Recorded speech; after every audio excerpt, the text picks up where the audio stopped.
If it's one thing the United States is known for, it's its right for its people to keep and bear arms. Our forefathers thought this was necessary for the survival of our great country and for the safety of its citizens.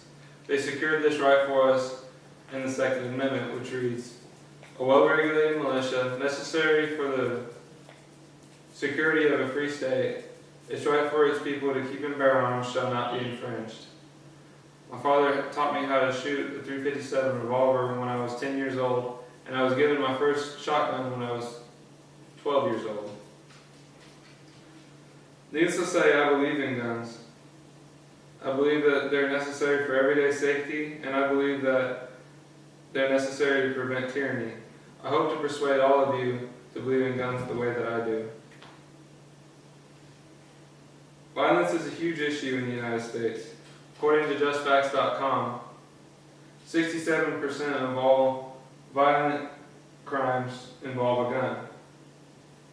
This is a shocking statistic to say the least, but lawmakers unfortunately are quick to slap a band-aid on the wounds that are left by gun violence. They make pushes to create more and more gun-free zones and they make pushes to create a gun-free America. There's an inherent flaw to this logic, though.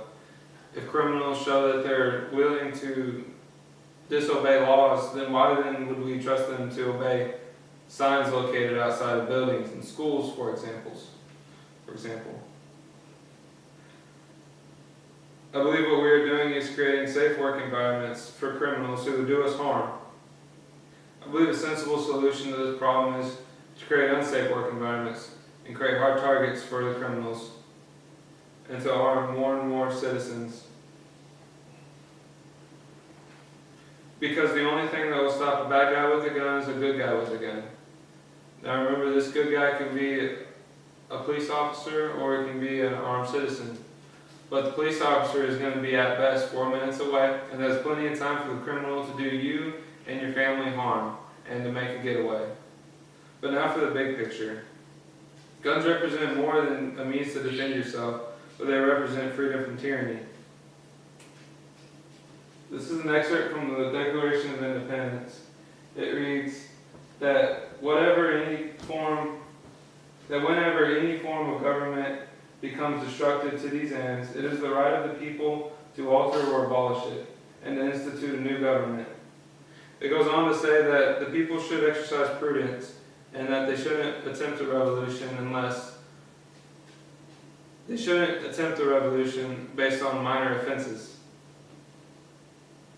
Based on this, I think our forefathers knew that the government could become tyrannical in the distant future, and so they gave us the rights to defend ourselves from this. If we were to hand in our guns now, how then would we protect ourselves from the government if it became tyrannical in the future? We can be a gun-free society, or we can be a free gun society. I fear that if we give our Second Amendment rights away, it could set the stage for future removal of even more of our God-given rights. Here I have a slide of a quote that Adolf Hitler made: "To conquer a nation, first disarm its citizens." Our great country was created by brave men wielding muskets. But there are those who would see guns removed from our society. I think history shows that gun-free zones create easy targets for criminals. Ultimately, creating a gun-free America would put all of us in grave danger. Worse yet, I believe if we hand in our guns, we relinquish all of our power to a government that could become tyrannical in the future.